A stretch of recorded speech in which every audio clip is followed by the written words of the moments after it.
তুমি কোথায় আছো হে গুরু চাঁদ, আবার এসে ধরো যে হাল।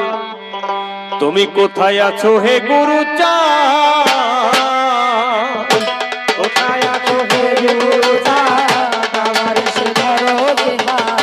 কোথায় আছো হে গুরু চাঁদ।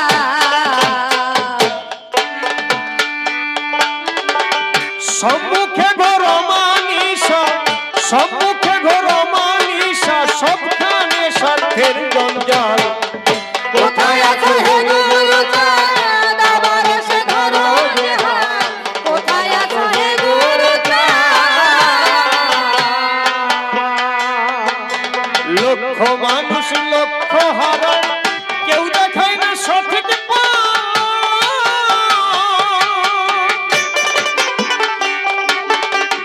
মুখে মিষ্টি অন্তরে বিষ, নানা মনের নানা মনের নানা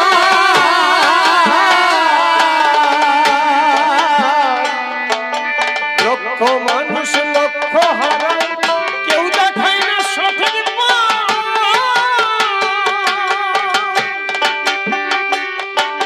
মুখে মিষ্টি অন্তরে বিষ, নানা মনের নানা মনের নানা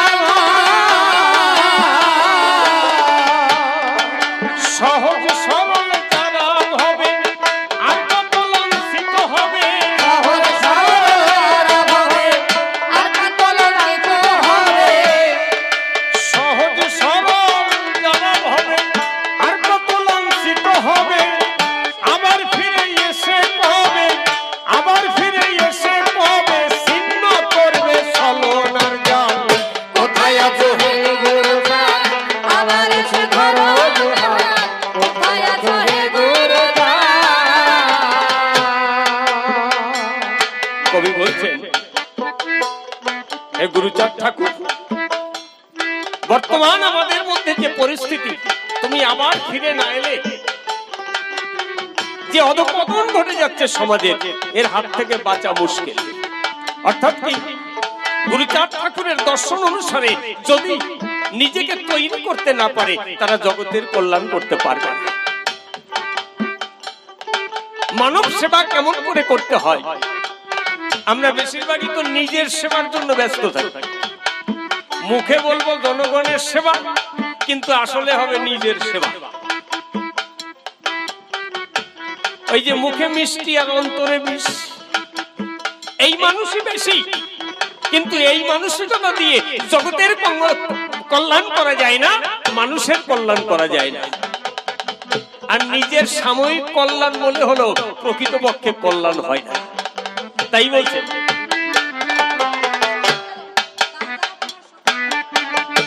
যারা তোমার দয়ায় সকল পেল, তারা বেশিরভাগ বিপদগামী।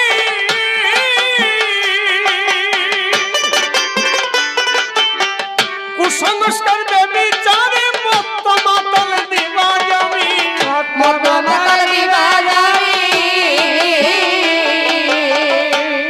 যারা তোমার দয়ায় সকল পেল, বেশিরভাগ বিপদগামী। কুসংস্কার ব্যভিচারে মত্ত মাতাল দিবাজামি, মত মাতাল দিবাজামি। তারা কেউ বলে না তোমার কথা, মুখেই শুধু দেয় বক্তৃতা। কেউ বলে না তোমার কথা, মুখে শুধু দেয় বক্তৃতা। কেউ বলে না তোমার কথা, মুখেই শুধু দেয় বক্তৃতা।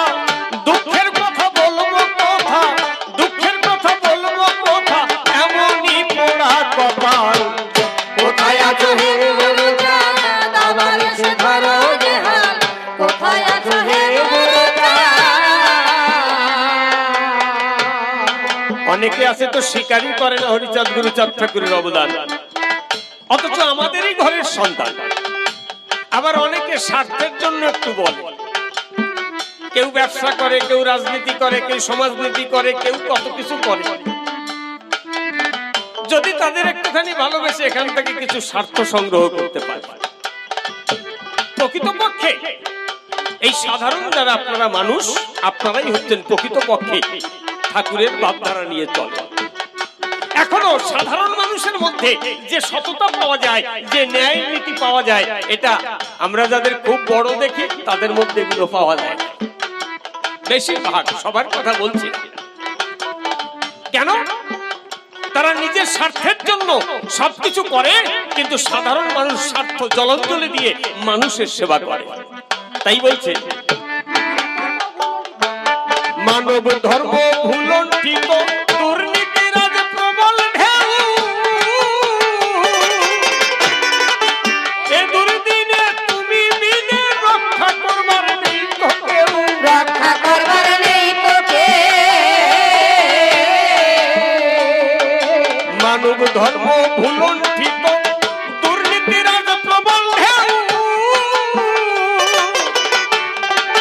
এ দুর্দিনে তুমি বিনে রক্ষা করবার নেই তো কেউ, রক্ষা করবার নেই তো কে।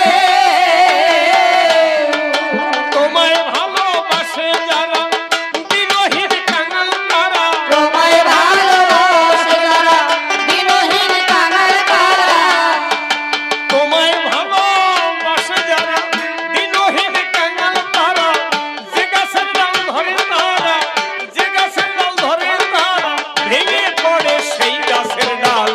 কোথায় আছে হে গুরুজন আমার সে ধরো যে হাত, কোথায় আছো হে গুরুজন।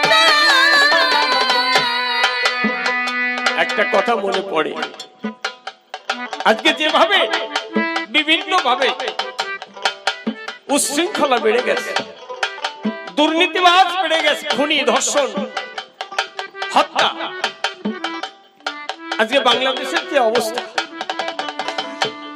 যাদের উপরে অত্যাচার করা হচ্ছে তারা তো ক্ষতি করেনি কারো। বিভিন্ন জায়গায়, ভারতবর্ষের নানা প্রান্তে বিভিন্ন জায়গায় সাধারণ মানুষের উপরে অত্যাচার হয়, কিন্তু এই যে অত্যাচার, এ সহ্য করা যায় না। অবিলম্বে বলবো, যারা প্রশাসক, যারা রাষ্ট্রনেতা, যারা রাষ্ট্র পরিচালনা করে, তারা যদি এখানে হস্তক্ষেপ না করে সাধারণ মানুষদের বাঁচানো যাবে। কারণ এরা হচ্ছে বিভিন্ন নোংরা নীতির শিকার। আজকে সর্বস্তরে ঘুম ধরে গেছে। এই যে অত্যাচার, নিপীড়ন, এই যুগ যুগ ধরে চলছে, কিন্তু গুরুচাঁদ ঠাকুর যখন ছিলেন আমাদের মাথার উপরে ঢাল হয়ে তিনি আমাদের রক্ষা করেছেন। আজকে দেশভাগের যন্ত্রণা, আমাদের মানুষ, আপনারা যারা এখানে বসে আছেন, আপনারা কেউ বলতে পারবেন না। আপনাদের জন্মভিটে ছেড়ে দিয়ে এখানে এসেছে, এখনো কত মানুষ দেশে আছে। এই দেশ ভাগ কাদের স্বার্থে হয়েছে? সাধারণ মানুষের স্বার্থে হয়েছে? হয়নি। আজকে নানান রকমের ছেলে খেলা চলছে। কেউ বলে নাগরিকত্ব দেব, কেউ বলছে নাগরিক সবাই, কেউ বলছে অমুক তমুক। এই দেশটা ভাগ হয়েছিল কেন? সাধারণ মানুষের মতামত নেওয়া হয়েছিল? হয়নি। আচ্ছা, আপনি কারোর বাড়িতে, কেউ 4 ভাই, এক বাবার 4 সন্তান, তারা যদি আপনাদের না বলে যে আমরা 4 ভাই ভিন্ন হব, আপনাদের কি ক্ষমতা আছে তাদের ভাইদের ভাগ করে দেবেন? তাহলে যে দেশ বিভক্ত হবে, সেই দেশের যারা সাধারণ মানুষ, যারা দেশের বাইরে পড়বে, তাদের কাছে অনুমতি নেওয়া হয়েছিল? হয়নি। শুধু কয়েকজন নেতা মিলে ঠিক করেছে দেশটাকে ভাগ করে দিতে হবে, আম জনতার কাছে জিজ্ঞাসা করা হয়নি। কেন? নেতাদের পিছনে জনতা না থাকলে তারা নেতা হয়, কিন্তু তাদের নেতা বানিয়ে দিলে আর আপনার কথা শুনবে না। তার জন্য ভোগ কে করবে? না সাধারণ মানুষকে তার দুর্ভোগ ভোগ করতে হচ্ছে। আজকে আমাদের মানুষ, কোটি কোটি মানুষ, তাদের জান মাল নিরাপত্তার অভাবে তারা দিনের দিন প্রতিনিয়ত তারা ক্ষতির শিকার হচ্ছে, খুন হচ্ছে, তাদের ধন সম্পদ চলে যাচ্ছে, মায়েরা ধর্ষিতা হচ্ছে, ভয়ে বাচ্চাদের জীবনযাপন অসহ্য হয়ে যাচ্ছে। তাহলে এই যে পরিস্থিতি তৈরি হয়েছে, এর থেকে পরিত্রাণের উপায় কি? পরিত্রাণের উপায় গুরুচাঁদ ঠাকুরের মতন যদি কেউ না আসে, তাহলে আমাদের পরিত্রাণ হবে না। যাদের হাতে আমরা ভাবছি এরা সবকিছু করবে, তারা যদি করতো, এই পরিস্থিতি আমাদের তৈরি হতো না। কেন? আমরা কি অপরাধ করেছি? অপরাধ একটাই, আমরা লেখাপড়া শিখতে চেয়েছি গুরুচাঁদ ঠাকুরের রূপের নয়। আর আপনি যদি লেখাপড়া শেখেন, কিছু বোঝেন, তাহলেই আপনার শত্রু হবে। দেখবেন বোকার কোনো শত্রু নেই, আছে? সে খেলেও ভালো, না খেলেও ভালো, বসে থাকবে, করে কেউ কিছু বলবে না। কিন্তু আপনি যদি অন্যায়ের প্রতিবাদ করেন, আপনি যদি চালাকি ধরে ফেলেন, আপনি যদি বজ্জাতি ধরে ফেলেন, আপনি যদি যারা শেয়ানাগিরি করছে ধরে ফেলেন, তাহলে আপনি খারাপ। আপনার কোনো শত্রু নেই তো। আপনার চুরি করা লাগবে না, সাজরামি করা লাগবে না, কারোর ক্ষতি করা লাগবে না। শুধু এই তিন রাস্তার মোড়ে দাঁড়িয়ে সত্যি কথা কয়টা সকালবেলায় বলবেন, দেখবেন রাত্রেবেলায় আপনার উপরে আক্রমণ হবে। কেন? আপনি আর তাই করেন। বর্তমান এমন অবস্থা তৈরি হয়েছে যে সত্যি কথা বলার কায়দা নেই। ন্যায় নীতি আদর্শ ওটা খাতা কলমে থাকবে, কিন্তু বাস্তবে তার প্রয়োগ নেই। কেন নেই? তাহলে এ দায় কার? এ দায়িত্ব দেশের শাসকের, এ দায়িত্ব রাষ্ট্র পরিচালকদের, এ দায়িত্ব তাদের যারা দেশটাকে রক্ষা করবে, তাদের দায়। তারা যদি ঠিক হতো, তাহলে মানুষ এত বিপদে যেতে পারে না। তাহলে আমাদের সেই জায়গায় সচেতন হতে হবে। কতগুলো সত্যি কথা বললাম, যে রাগ হয় হোক গিয়ে, তাতে কিছু এসে যায়।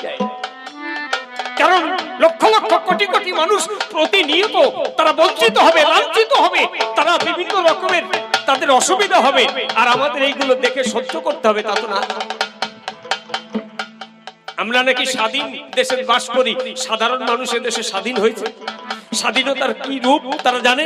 তাদের প্রতিনিয়ত একটা মানে একটা মাতাল চরিত্রহীনের চোখ রাঙানির ভয়তে তাদের মুখ বুজে থাকতে হয়। কেন?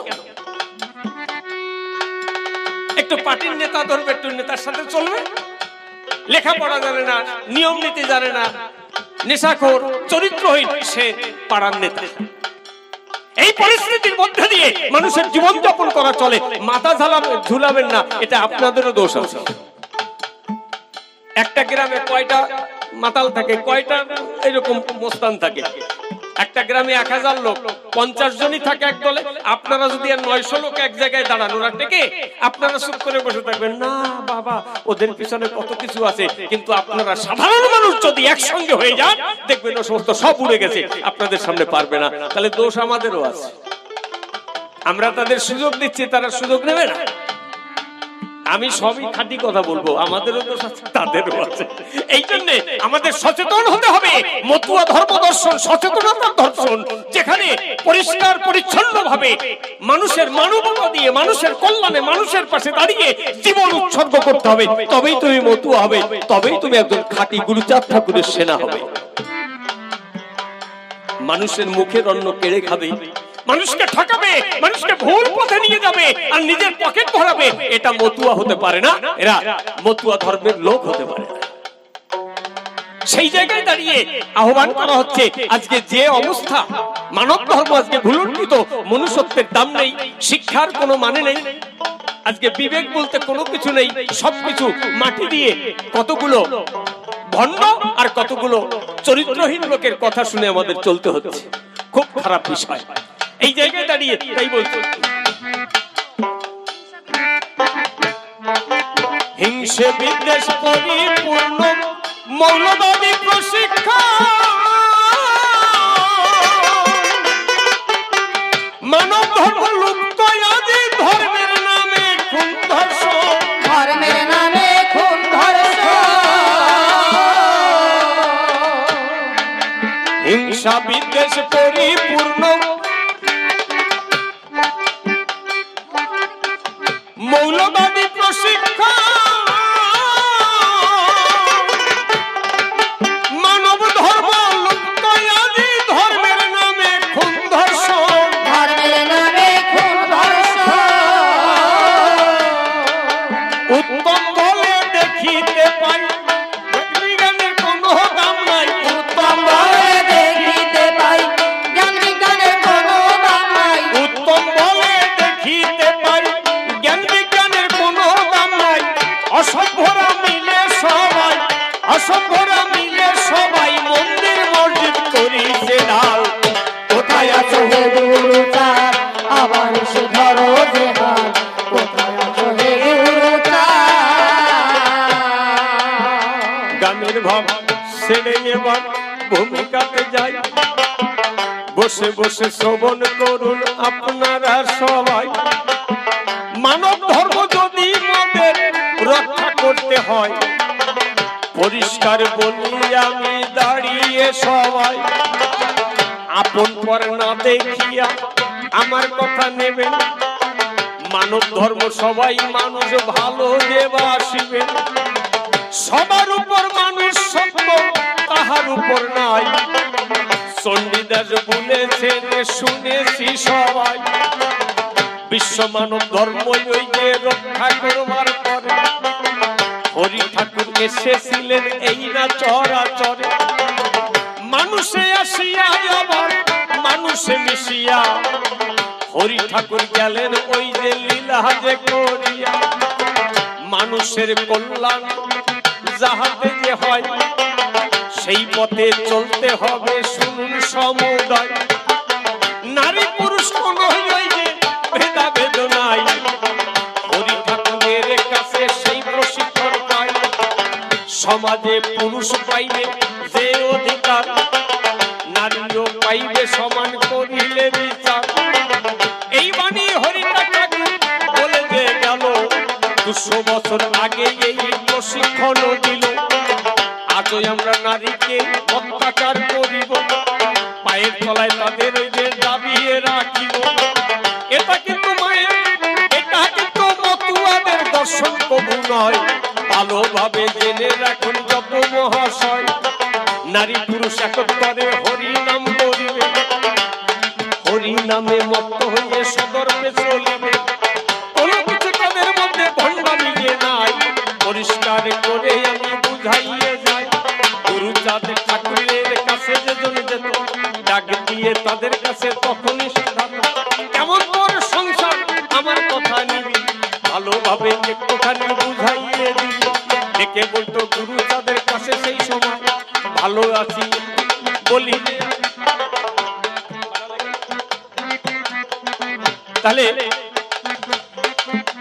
তাহলে গুরুচাঁদ ঠাকুরের কাছে কেউ যদি যেতেন, জিজ্ঞাসা করতেন কেমন আছে, বলছে বাবা ভালো আছে। জায়গা জমি কিছু আছে করি যে বর্ণনা, অসুবিধা টাকা পয়সার কিছুই হয় না।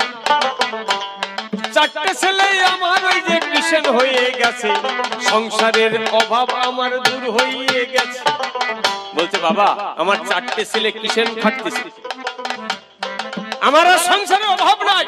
বলছে ও 4টে ছেলে কিষেন হয়ে গেছে আর তুমি গোসাইগিরি দিয়ে বেড়াচ্ছ, এই হারামজাদা বেরো এখান থেকে, আর ওরাকান্দি ঠাকুর বাড়ি আসবি না। বলছে কেন? বলছে কেন 4টে ছেলে স্কুলে না পাঠিয়ে কিষান খাটতে পাঠাচ্ছ, আর নিজে আচার মালা গলায় দিয়ে চুল দাড়ি রেখে মতুয়া গোসাই সাজিছ। নিজে বোকা হয়েছিস, গরু হয়েছিস, সন্তানদেরও গরু বানাবি? এটা নয়। আজকের থেকে যা, যেদিন ওই 4টে ছেলেকে কিষান খাটা বাদ দিয়ে লেখাপড়া শিখিয়ে মানুষ করতে পারবি, সেই দিন ঠাকুর বাড়িতে আসবি। দেখেছেন গুরুচাঁদ ঠাকুর তো বলতে পারতো বাবা অভাব যখন নাই, টাকা পয়সা আছে তো একটু বেশি করে দক্ষিণা দে, তা বলেন। কারণ শিষ্যের কাছে দক্ষিণা তিনি তো নিতেন না, আর উপর দিয়ে সংসার মোটেই চলতো না। ব্যবসা বাণিজ্য আমার গুরুচাঁদ করিত, সবাইকে জানি সেই প্রশিক্ষণ দিত। কেউ যদি গিয়ে বলতো বলি তোমার খাই, ঘরে আমার খাদ্য খাবার কোনো কিছু নাই, ঠাকুরটাকে বলতো তুই আমার কথা নিবি, ছোটখাটো ব্যবসা কিছু তো করিবি। ডেকে বলতো কি বলবো আপনার ঠাই, মূলধন কোনো কিছু আমার তো নাই, পুঁজি পাটা কোথায় পাবো, ব্যবসা যে করিব, ব্যবসা করে কেমন করে আমি যে চলিব। ঠাকুর দেখে বলতো তুই আমার কথা নিবি, আমি তোকে টাকা দিচ্ছি আবার ফেরত দিবি। গুরুচাঁদে যখন সেই টাকা দিয়ে দিত, তাহার উপর তারই একটু চাপ যে দিত। বলছে শোন, এই যে টাকা দিলাম আমারে কিন্তু সুদ দিতে হবে। এই কথা শুনে মনে হয় না গুরুচাঁদ ঠাকুর সুদ কর, আসলে না। যখন ওই টাকা নিয়ে সুদ নিয়ে যেত, গুরুচাঁদ ঠাকুর সুদ নিতেন না, বলতো তোরে একটু চাপ দিয়ে রেখেছিলাম, আরে তোদের কাছ থেকে আমি সুদ দিতে পারি, আসল টাকা দে। যদি তোদের চাপ না দিতাম, সুদের কথা না বলতাম, তাহলে ভাবতিস ওই একটু দি। যদি তোর মতন আরো কেউ একজন বিপদে পড়ে আসে, যাতে তাদের দিয়ে সহযোগিতা করতে পারি, ওই জন্য আসল টাকা আমি নিতে চাই। এইভাবে কত আমরা দেখিতে যে পাই, লেখাপড়া চাকরি বাকরি ব্যবস্থা করিল, সকল কিছুর মাথায় বাবা গুরুচাঁদ গেছিল। এমন বান্ধব এই জগতে আর তো পাবে না, পরিষ্কার সবার কাছে করি আলোচনা। এমন বান্ধব এই জগতে আর তো কিছু নাই, এই এমন বান্ধব এই জগতে আর তো কেহ নাই। আপনারা আমার চাইতে ভালো জানেন সবাই, গুরুচাঁদের চরিত্র পড়িলে পরে কত নিদর্শন আছে তাহারও ভেতরে। দক্ষিণ দেশে ওই যে গোপাল সাধু ছিল, গুরুচাঁদের কাছে ওই যে দখলেতে গেল, তাহার অনেক জায়গা জমা ছিল মহাশয়, অনেক পয়সার মালিক তিনি জানেন সদু চায়। তাই যখন গুরুচাঁদের কাছে গিয়েছিল, গুরুচাঁদের সমাজ চেতনা যখন ঢুকিল, পয়সা কেড়ে দিয়ে সেজন স্কুলে যে পড়ে, কত অনাহারী মানুষ সেখানে যে পড়ে। পয়সা করি পিতা মাতা তাদের কেহ নাই, লেখাপড়া শিখে মানুষ হয়েছে সবাই। সমাজ সেবার মধ্যে দিয়ে জগৎ সেবা হয়, শুধু ধর্ম দিয়ে কিছু হবে না মহাশয়। তাই মতুয়া ওই যে ধর্ম দর্শন, কেন সাধারণ মানুষকে করিল আকর্ষণ। ধর্ম নাই শুধু ওই যে মানবতা দিয়ে, তাদেরকে দিচ্ছে ওই যে বড় বানাইয়ে। শিক্ষা দীক্ষা যখন কিছু যখন এতে পাবে, মানুষের মতন মানুষ সেজন্য হইবে। বড় দুঃখে দুঃখে হবে করি যে বর্ণনা, নিজে একা একা সুখী কেহ যে রবে না। বড় দুঃখে দুঃখী হবে বলি সবার খাই, এইভাবে শিক্ষা যদি পায় গো সবাই, আত্মকেন্দ্রিক কোনো কিছু কখনই হবে না। নিজের জন্য সকল কিছু নিজেই করবে না। সবার উন্নতিতে উন্নতি যে হয়, সবার মধ্যে ভালো মন্দ আছে মহাশয়। মানুষকে যদি কেহ ভালোবাসতে পারে, ভালো হয়ে যাবে সেই জন্য এই না চরাচারে। অনেকে কি করে জানে শুধু জন, অন্যকে ভালো নজরে দেখে না কখন। নিজে যদি ভালো হয় বলি সবার ধারে, এই জগৎকে সবাইকে ভালো করতে পারে। দেখতে দেখতে অনেক রাত্র হয়ে গেছে, তাই আর বেশি বলে ওদের কোনো কার্য নাই। এইবার মনে মনে আসে আমার ভাবো, দুইজন মিলে আমরা মিলন গীতি গাবো। মিলন গীতি গেয়ে আমরা বাড়ি যেতে চাই, আপনাদের ওই আমরা বাড়িতে পাঠাই। এইবার দুজন মিলে মিলন গীতি গাবো, মিলন গীতি গিয়ে সবাই বাড়ি চলে যাবো। ও পোষা পাখির গানের অর্ডার আছে। হ্যাঁ, আমার পোষা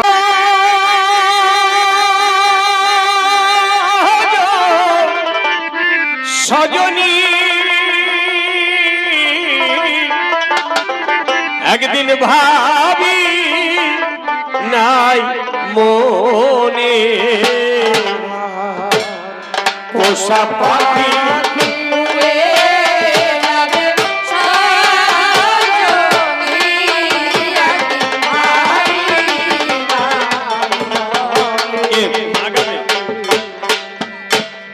সে কি আমায় ভুলবে কখনে,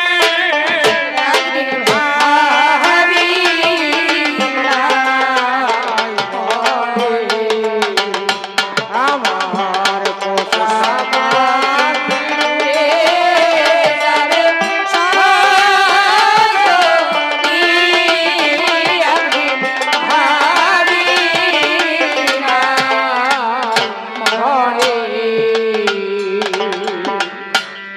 খেলতো পাখি সোনালি খাতায়,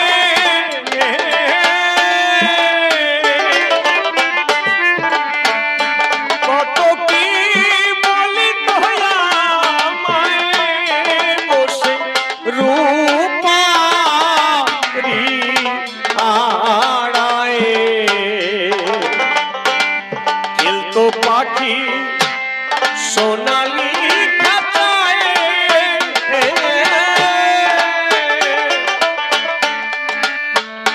কত কি বলি তোয়া মায়ে বসে রূপারি আড়ায়। স্ফটিকেরও বাটি ভরে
করলো সর্বনাশ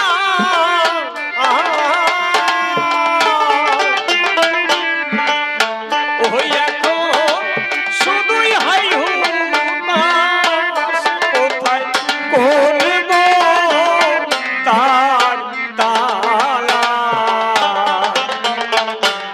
কে এমন দরদি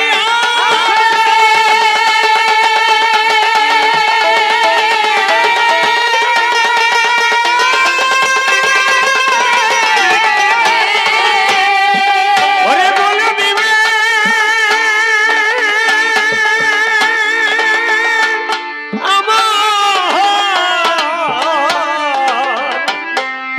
আমার কাছে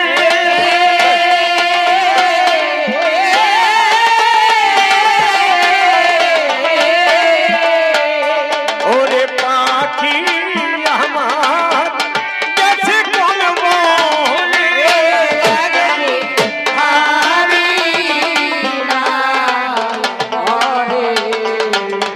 আমার পোষা পাখি যাবে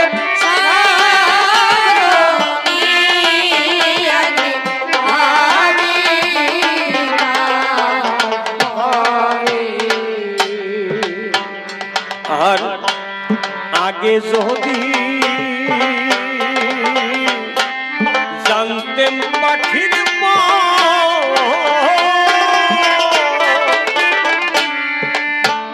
সে করিবে আমন তারে দিতে না এই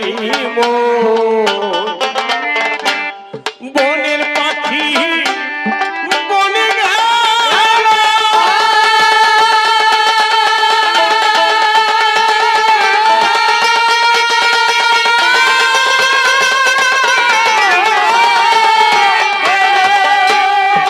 ও দিয়ে আমার বুকে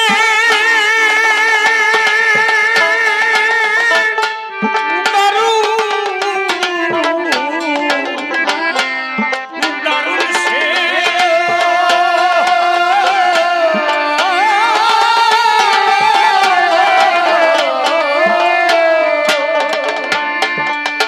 ও তারে আর কি ফিরে পাব জীবনে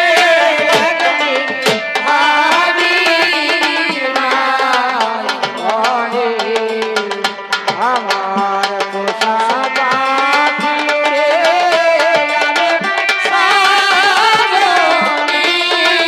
যাবে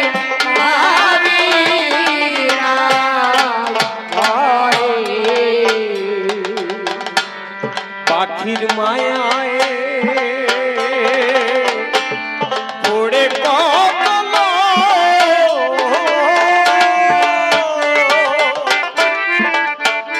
পেল আমার মতো শোক তাদের জল ভরা দুই চোখ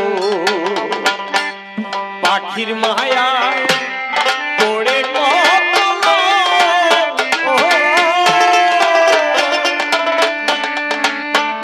পেল আমার মতো শোক তাদের জল ভরা দুই চোখ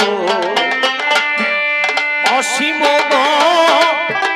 গগনের পাখি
সঙ্গপনে তোমার শোনে মনে মনে আমার